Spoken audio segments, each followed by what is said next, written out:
ကဲအားလုံးပဲယေရှုနာမနဲ့မင်္ဂလာပါဒီနေ့မှာကျမဘာကိုတတ်တဲ့ခံချင်လဲဆိုရင်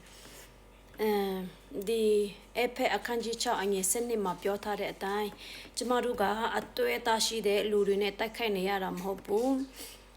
မမီနိုင်တော့နတ်ဆိုမီကောင်းကင်၌ရှိတော့မူကောင်းကင်၌ရှိတော့နတ်ဆိုတို့နဲ့ဆိုင်ပြဲတက်လန်ရကြတယ်ဆိုတဲ့အရာကိုနောက်ကပတ်တော်မှာပါတဲ့အတိုင်းပေါ့နော်ကျမဒီလက်တွေ့ကြုံရတဲ့အထဲကနေကျမနေငယ်ဒီကညီကောင်မောင်နှမတွေကို sharing လုပ်ချင်တာဖြစ်တယ်ပေါ့နော်ရှေ့ဦးစွာကျမအနေကြုံရတဲ့ပြဿနာကိုကျမရှေ့ဦးစွာပြောချင်တာကကျမတို့ရဲ့အတ္တတာမှာကျမတို့ရဲ့ဒီကိုခန္ဓာကဝိညာဉ်နယ်ပယ်နဲ့ဒါရိုက်ချိတ်ဆက်နေတော့ကိုခန္ဓာဖြစ်တယ်ပထမတစ်ချက်တည်ထားရမှာပေါ့နော်နောက်ပြီးမှဒီအထဲမှာ5 sense ရှိတယ်နော်ဒီကျမတို့ရဲ့ body ထဲမှာ5 sense ရှိတယ်အမြင်အပြောအကြားအနက် feel ခံစားချက်ပေါ့နော်ခံစားချက်ဒီ5 sense ကနေစာတန်ကကျမတို့ကိုအယံအလိုလိုရတယ်ဆိုတဲ့အကြောင်းကိုကျွန်မပြောချင်တယ်ဒါပေမဲ့ဒီ5 sense ကနေစာတန်အလိုလိုမရအောင်ကျွန်မတို့ကအမြဲတမ်းနှုတ်ကပတ်တော်နဲ့အညီတွာလာပြီးမှတမာတတိနဲ့ကျမတို့အသက်ရှင်ဖို့လိုအပ်တယ်ဆိုတဲ့အကြောင်းကိုရှေ့ဦးစွာခံရက်တော့အရာကိုရှေ့ဦးစွာကျမပြောထားပြီနော်ခံရက်တော့အရာကပါလေကွယ်ကာတော့အရာကနှုတ်ကပတ်တော်နဲ့အညီတမာတတိနဲ့ကျမတို့ကွယ်ကာဖို့လိုအပ်တယ်အဲ့ဒီ5 sense အထဲမှာပေါ့နော်မမြင်နိုင်တဲ့အထဲမှာကျမတနေ့ကျမဘာကိုကြုံရလဲဆိုကျမအစာရှောင်ရင်းနဲ့ကျမလွန်ခဲ့တော့အရာပေါ့နော်လွန်ခဲ့တော့နှစ်တွေမှာစားခဲ့တဲ့အစာကိုအဲ့ဒီအချိန်အိမ်မှာကျမတို့အိမ်မှာဘာမှအဲ့ဒီအနက်နဲ့ပတ်သက်ပြီးမှဘာမှမရှိဘူးဒါပေမဲ့ sadly တခဏအတွင်းမှာအဲ့ဒီအနက်အရတာကိုကျမပင်းလဲရှူလိုက်မိတော့ကျမလည်းဝိညာဉ်အယမ်းကြီးသဘောမှာဝိညာဉ်သဘောတဘာဝမပေါက်တော့မနာမလဲဘူးနားမလဲတော့တရက်နှစ်ရက်အကြာမှာဆရာဂျွန်ရဲ့ဆရာပပဂျွန်ရဲ့နှုတ်ကပတ်တော်နောက်ထောင်ရင်းနဲ့တိုက်ဆိုင်နှုတ်ကပတ်တော်ကပေါ့နော်တိုက်ဆိုင်မဟုတ်ပါဘူးဒါတိုက်ဆိုင်ခြင်းလို့မဟုတ်ဘူးဝိညာဉ်နေပဲမှာကဖခင်ရဲ့ဖွင့်ပြချက်ပဲတာရှင်တော်ဝိညာဉ်တော်ရဲ့လမ်းပြတဲ့အတိုင်းကျမစီမှာသူစကားပြောချင်တဲ့ message ရောက်လာတဲ့သူပဲရောက်လာတာပေါ့နော်ရောက်လာတယ်တဲ့မှာဆီယာနှုတ်ကပတ်တော်ဟောရင်းနဲ့ဘာဟောလဲဆိုစာတန်ကတင်တို့ကိုစာတန်ကတင်တို့ကိုလေတချက်မုတ်လိုက်တာနဲ့တဲ့တင်းတို့ကိုတတ်မှတ်အောင်လုပ်လို့ရတယ်မူးဝေသွားအောင်လုပ်လို့ရတယ်တဲ့ထုံသွားအောင်လုပ်လို့ရတယ်ပြီးမှဆရာကအဲ့လိုမျိုးဟောတဲ့အချိန်မှာကျမတန်းသဘောပေါက်သွားတယ်အော်အစာရှောင်တဲ့အချိန်မှာတန်ဆွဲကျမကိုအနက်အပိကျမတဲမှာရှူလိုက်မိတဲ့အရာကအော်ဒါကစာဒမနာကကျမကိုတိုက်ဆိုင်လိုက်တိုက်ခိုက်ပြီးမှမြို့ဆွေချင်းရှိတာကိုဆိုတာကိုကျမပြန်ပြီးမှတွားပြီးမှတတိယသွားတယ်ပေါ့နော်ကျမကိုတွားတတိယစေတာပေါ့တရှင်တော်ဝိညာဉ်တော်ကဒါကြောင့်အဲ့လိုမျိုးဖြစ်လာပြီဆိုရင်ကျမတို့ကဘာလုပ်ဖို့လိုအပ်လဲပထမတစ်ချက်ချင်းကျမတို့ကစူတောင်းပြီးမှအာယုံလွဲဖို့လိုအပ်တယ်အဲ့ဒါကိုစီးကာတယ်လို့ခေါ်တယ်နော်နောက်ပြီးမှကျမတို့ဒီ5 sense ကနေဘာတွေလောက်ဆောင် emotional ခံစားချက်ကနေတင်တို့ဘာတွေကိုခံစားတဲ့အရာပေါ်မှာရော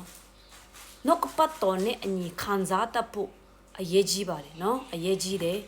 လွန်ကျူးစွာခံစားလာပြီးကိုဖြက်စီးတော့တဲ့အထိငါတဲချင်လာပြီးမပြောကမဆိုကောင်းပြောတာပါနော်ငါကဘာမှမဟုတ်တော့ဘူးငါလုံးဝလုံနိုင်ခြင်းမရှိတော့ဘူးအသက်ရှင်ခြင်းနဲ့စိတ်မအဲ့လိုမျိုးအထိလာပြီးဆိုရင်ဒါကတင့်ကိုစာတမနာကအဲ့ဒီတင်းရဲ့ emotional တကားကနဲ့လာပြီးမှစိတ်ခံစားချက်တကားကနဲ့လာပြီးမှတင့်ကိုအလုံးလုံးနေတာဖြစ်တယ်ဆိုတဲ့အကြောင်းကိုကျွန်မပြောချင်တယ်တစ်ချက်နော်နှစ်ချက်တစ်ချက်အမြင်အဖြစ်တော်၎င်းတင်းရဲ့အမြင်ထဲမှာတင်းကမင်းကလေးတွေကိုကြည်ချင်းအဖြစ်တက်မဲ့နေလားတချို့ရုပ်ရှင်ကြည်ချင်းအဖြစ်တက်မဲ့စိတ်ဝင်နေလားဒါမှမဟုတ်တင်းကအင်ဂျီကိုတက်မဲ့စိတ်ဝင်နေလားဒါမှမဟုတ်တဆုံတစ်ခုပေါ့နော်တဆုံတစ်ခုတော့အရာကိုတင်းကတန်ဆွဲတက်မဲ့စိတ်ဝင်နေပြီဆိုရင်တင်းကဒီမျက်စိရဲ့တကပေါက်ကနေတင်းကိုစာဒမနာကအလို့ဝင်ပြီးမှအလို့လုံနေပြီဆိုတာကိုတတိယပါနောက်ပြီးမှအနက်တင်ကတင်ကိုတင်တဆုံတစ်ခုကိုအနတ်ရှုမိချင်းအပိတတ်မှတ်တော့အရာခံစားလာ လုံကျူဖြစ်လာပြီဆိုအဲ့ဒီအနတ်ကနေတင်းကိုစာဒမနကအနတ်တကပေါက်ကနေစာဒမနကဝင်ပြီးမှအလုံးလုံးနေတယ်ဆိုတဲ့အရာကိုတတိယပါနာကြချင်းကြားချင်းမှာရောကောင်းတာကြားချင်းရှိတယ်လို့မကောင်းတာကြားချင်းရှိတယ်နော်စမဲလီကောင်းတာကိုအနတ်ရတာခံထားတယ်လို့မကောင်းတော့အရာကိုခံတာတဲ့ရှိဒါပေမဲ့စာတန်ကကောင်းတော့အနတ်ရတာနဲ့တင့်ကိုမြူဆွေချင်းခံရတယ်ဆိုရင်အဲ့ဒါလည်းမကောင်းတာပဲတင်ကဆောင်ရှားဖို့လိုအပ်တယ်အဘဇက်အရာတာကနဲ့အဘဇက်ကနဲ့စားချင်းအပြည့်လွန်ကျူးတော့အရာတင်ဘာရီစားနေလေကောင်းတော့အရာစားနေလားမကောင်းတော့အရာစားနေလားကောင်းတော့အရာစားတဲ့အရာကလည်းကောင်းတော့အရာမဟုတ်ပါဘူးကောင်းတော့အရာစားနေပြီးမှလွန်ကျူးနေတယ်ဆိုရင်ဒါကလည်းအပြစ်ဖြစ်တဲ့အတွက်ကြောင့်အဲ့ဒီကနေစာတန်ကတင့်ကိုအလိုလိုရပါတယ်ဒါကြောင့်မို့အာဒံကိုမွင်ကစာတန်ကလက်စားတဲ့အချိန်မှာ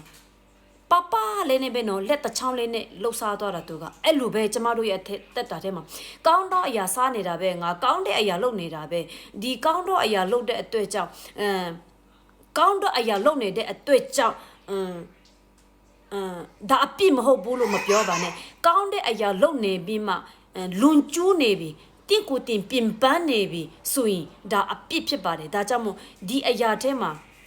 ဒီအရာထဲကနဲ့လေဒီစားချင်းအပြစ်တင်ကစာဒမနတ်ကိုတကပောက်ဖွင့်ပေးနေလားဒါကြောင့်မို့အဲ့ဓာတွေကိုတင်စင်တတိနဲ့တတိထားပါဒီ 5 sense body language မှာ5 sense တဲမှာ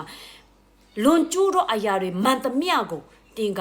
တကားပိတ်ဖို့လိုအပ်တယ်ဘာနဲ့ပိတ်မလဲနှုတ်ကပတ်တော်နဲ့ပိတ်မယ်နောက်တစ်ချက်တမာတတိနဲ့ပိတ်မယ်အာမင်နောက်ပြီးမှလွန်ကျူးလာတဲ့အရာတွေကိုရှောင်လွဲပါနော်ရှောင်ရှားပါကျမဘာကြောင့်ဒါကိုပြောလဲဆိုရင်ကျမအစာရှောင်ရင်းနဲ့တွေ့ကြုံရတဲ့စာဒမနရဲ့တိုက်ခိုက်ခြင်းခံရတဲ့အရာကြောင့်ကျမဒါကိုရှင်းလင်းလုပ်ခြင်းဖြစ်ပါတယ်5 sense ဆိုတာကလူအနေနဲ့လူစကားနဲ့ပြောရင်5 sense ပဲဒါပေမဲ့ဝိညာဉ်နယ်ပယ်ရဲ့သဘောတဘာဝနဲ့ပြောမယ်ဆိုရင်ဒီ5 sense ကတကပေါက်ဖြစ်တယ်ဝိညာဉ်ရဲ့တကပေါက်ဖြစ်တယ်စာဒမနဝင်လာလို့ရတဲ့တင်းအသက်တာထဲမှာဝင်လာလို့ရတဲ့တကပေါက်ဖြစ်တယ်ဆိုတဲ့အကြောင်းကိုဒီ5 sense ကတကပေါက်ဖြစ်တယ်ဆိုတဲ့အကြောင်းကိုတင်းကိုပြောချင်တယ်တင်းတိထားဖို့လိုအပ်တယ်နောက်တစ်ချက်ဝင်ဖျားပေးတဲ့ကောင်းကြီးကိုတင်းဘယ်မှာတုံးဆွဲနေလေ